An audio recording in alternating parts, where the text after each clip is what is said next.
লন্ডনে একটি বৈঠকের পর প্রধান উপদেষ্টার মুভমেন্ট পরিবর্তন হয়েছে।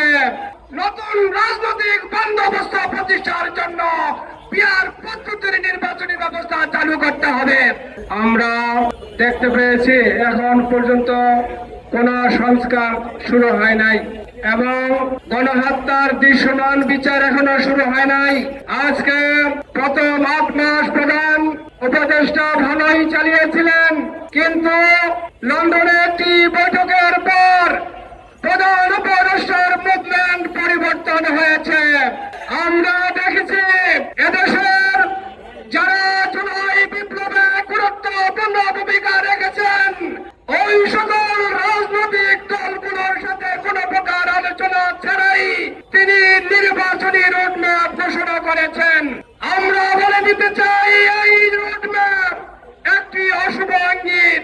এদেশের জনগণ যে আশা এবং ভরসা নিয়ে জুলাই বিপ্লবে জীবন বাজি রেখে রক্ত দিয়েছে, জীবন দিয়েছে, বন্ধুত্ব অবরোধ করেছে, তার কিছু এখন পর্যন্ত দৃশ্যমান হয় নাই।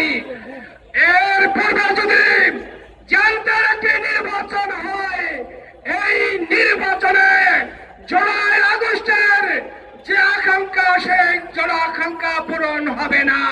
এদেশের ইসলামী এবং দেশপ্রেমিক দলগুলো সরকারের কাছে দাবি জানিয়ে আসছে, এখন পর্যন্ত দৃশ্যমান বিচার কার্যক্রম শুরু হয় নাই।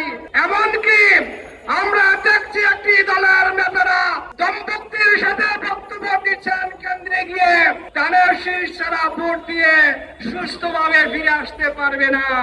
এই সকল বক্তব্যে স্পষ্ট তারা আবার দিনে ভোট ডাকাতি করবে। আগে তো রাতে ভোট ডাকাতি করেছিল, এখন তারা দিনে ডাকাতি করবার চক্রান্ত করছে। প্রিয় ভাইয়ের আমার, আমরা বলে দিতে চাই কারো টাকা বেশি শক্তি মুক্ত যদি নির্বাচন করতে হয় তা কেবল পিয়ার পদ্ধতির নির্বাচনের মাধ্যমে তা সম্ভব।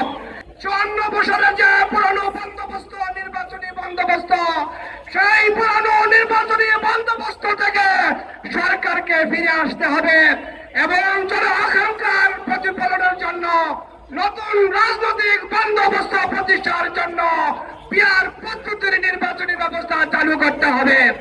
এছাড়া দেশের জনগণ চিন্তান কোন নির্বাচনের আয়োজন করলে, চক্রান্ত করলে দেশের দেশপ্রেমিক ইমানদার জনতা তা রুখে দাঁড়াতে বাধ্য হবে ইনশাআল্লাহ।